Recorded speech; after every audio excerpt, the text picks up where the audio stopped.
آج ہم کہتے ہیں کہ ہم نے مرنا ہے، لیکن ہمیں اپنی موت کا یقین نہیں ہے۔ موت کا یقین ہو تو ہمارا ہاتھ ظلم کے لیے کبھی نہ اٹھے، ہم کبھی ظلم نہ کریں، اس لیے کہ ہمیں یقین ہوگا کہ کل کو ہم نے بھی قبر میں جانا ہے۔ محبوب خدا کا فرمان ہے، حضرت مقداد جو صحابی رسول ہیں وہ اس حدیث مبارکہ کو روایت کرتے ہیں، فرماتے ہیں قال سمعت رسول اللہ صلی اللہ علیہ وسلم، میں نے اللہ کے رسول سے سنا، اذا کان یوم القیامہ، جب قیامت کا دن ہوگا نا، جس کو خالق کائنات نے غد فرمایا کہ جو کل ہے، ایک کل سے مراد یہ ہے کہ جو آنے والا ہے، ایک کل سے مراد یہ ہے کہ آج کی زندگی صرف ایک دن کی ہے، یہ دنیاوی زندگی، اور جس طرح کل چند گھنٹوں کے بعد آ جائے گا، اسی طرح وہ کل قیامت کا دن وہ دور نہیں ہے، بہت قریب ہے۔ اور وہ کیسا دن ہے؟ اذا کان یوم القیامہ، جب قیامت کا دن ہوگا، ادنیت الشمس من العباد، حبیب خدا ارشاد فرماتے ہیں اللہ رب العزت سورج کو بندوں کے قریب کر دے گا، حتی تکون قد میلا او اثنتین، یہاں تک کہ سورج 2 میلوں کے فاصلے پر آ جائے۔ کتنے میلوں پر؟ 2 میلوں کے فاصلے پر۔ قال سلیم بن عامر، سلیم بن عامر کہتے ہیں کہ لا ادری، میں نہیں جانتا، ای المیلین، کہ وہ 2 میل کون سے ہیں، عنا ام مسافت الارض، کیا ان 2 میلوں سے مراد یہ جو زمین کی مسافت ہے وہ 2 میل مراد ہیں، ام المیل الذی یکحل بہ العین، یا اس میل سے مراد وہ سلائی ہے جس کے ذریعے ہم آنکھ میں سرما ڈالتے ہیں۔ میں یہ بھول گیا ہوں کہ محبوب خدا نے 2 میل وہ زمین کی مسافت والے بیان کیے ہیں، یا جو سلائی جس سے ہم آنکھ میں سرما ڈالتے ہیں وہ میل محبوب خدا نے ارشاد فرمایا۔ اگر اتنے فاصلے پہ سورج آ جائے تو اس دن کی ہولناکی اور قیامت کے دن کی سختی کو کون برداشت کر سکتا ہے؟ اور پھر محبوب خدا نے ارشاد فرمایا قال فتسحرهم الشمس فیکون فی العرق، ہر بندہ اپنے عمل کے حساب سے پسینے میں شرابور ہوگا، بقدر اعمالہم فمنہم من یاخذ الی عقبیہ، کوئی ٹخنوں تک پسینے میں شرابور ہوگا، ومنہم من یاخذ الی رکبتیہ، کوئی گھٹنوں تک پسینے میں شرابور ہوگا، ومنہم من یاخذ الی حقویہ، اور کچھ ایسے ہوں گے جو اپنے پسینے میں غوطے کھا رہے ہیں۔ محبوب خدا نے باقاعدہ ہاتھ اٹھا کر منہ کی طرف لے کے آئے سرکار کہ کچھ ایسے ہوں گے جو اپنے پسینے میں غوطے کھا رہے ہوں گے۔ وَلْتَنْظُرْ نَفْسُ مَا قَدَّمَتْ لِغَدٍ، ہر نفس یہ دیکھے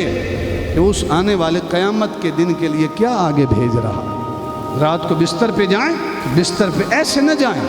بلکہ پہلے دیکھیں کہ میں نے اپنے اس کل کے لیے کیا بھیجا ہے۔ اللہ کے نبی کا فرمان ترمذی شریف کی حدیث مبارکہ سے ابو ہریرہ راوی ہے، اللہ کے محبوب نے ارشاد فرمایا قال رسول اللہ صلی اللہ علیہ وسلم یوقع بالعبد یوم القیامہ فیقول له الم اجعل لك سمعا وبصرا ومالا وولدا، قیامت کے دن بندہ آئے گا نا رب کی بارگاہ میں، اللہ رب العزت پوچھے گا اے میرے بندے کیا میں نے تجھے سماعت نہیں دی تھی، میں نے تجھے کان نہیں دیے تھے، وبصرا کیا میں نے تجھے آنکھیں نہیں دی تھی، ومالا وولدا کیا میں نے تجھے مال نہیں دیا تھا، کیا میں نے تجھے اولاد نہیں دی تھی، وسخرت لك الانعام میں نے تیرے لیے جانوروں کو مسخر نہیں کر دیا تھا، جانوروں کو تیرے تابع نہیں کر دیا تھا، اور پھر ارشاد فرمایا والحرث اور کھیتی کو میں نے تمہارے لیے مسخر نہیں کر دیا تھا، تم ایک دانہ بوتے تھے گھر آ جاتے تھے، اس ایک دانے پر خوشے کون لگاتا تھا؟ میں لگاتا تھا، اس زمین کو میں نے تمہارے لیے مسخر کیا، وَتَرَكْتُكَ تَرْأَسُ وَتَرْبَعُ تمہارے خاندان کے اندر میں نے تمہیں ایک بلند مقام نہیں دیا تھا، میں نے تمہیں امیر نہیں بنایا تھا، فَكُنْتَ تَظُنُّ أَنَّكَ مُلَاقِي يَوْمِكَ هَذَا کیا تجھے اس بات کا یقین نہیں تھا کہ آج تو مجھ سے ملاقات کرے گا؟ بندہ کیا جواب دے گا؟ فَيَقُولُ لَا، بندہ کہے گا نہیں مجھے یقین نہیں تھا۔ آج ہم کہتے ہیں کہ ہم نے مرنا ہے، لیکن ہمیں اپنی موت کا یقین نہیں ہے۔ موت کا یقین ہو تو ہمارا ہاتھ ظلم کے لیے کبھی نہ اٹھے، ہم کبھی ظلم نہ کریں، اس لیے کہ ہمیں یقین ہوگا کہ کل کو ہم نے بھی قبر میں جانا ہے۔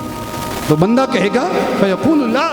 باری تعالیٰ مجھے یقین نہیں تھا، فیقول له اليوم انساک کما نسیتنی، اے میرے بندے جس طرح تو نے دنیا میں مجھے بھلا دیا تھا، جا آج کے دن میں تجھے بھلا رہا ہوں۔ اسے قیامت کے دن خدا بھلا دے، اس بندے کا کوئی حال ہوگا؟ اسے قیامت کے دن خدا فراموش کر دے، اس بندے کا کوئی حال ہوگا؟ آج انسان مال کے پیچھے بھاگتا ہے، دنیا کی ظاہری شہرت کے پیچھے بھاگتا ہے، چند دنوں کی شہرت ہے، انسان مرحوم ہوتا ہے، قبر میں لیٹتا ہے، وہاں شہرت کی تختیاں نہیں لگتی، وہاں مرحوم لکھا جاتا ہے کہ مرحوم عبداللہ اس سن کو اس ڈیٹ کے وفات پا گیا، اور نہ ہی قبر کے اوپر پہرے دار کھڑے ہوتے ہیں، نہ ہی قبر کے اندر کوئی ایئر کنڈیشن ماحول ہوتا ہے، وہ تو تمہارے اعمال کے ذریعے بنتا. اعمال جس قدر ہوں گے اللہ رب العزت اس قدر تمہیں قیامت کے دن آسانیاں پیدا فرمائے گا.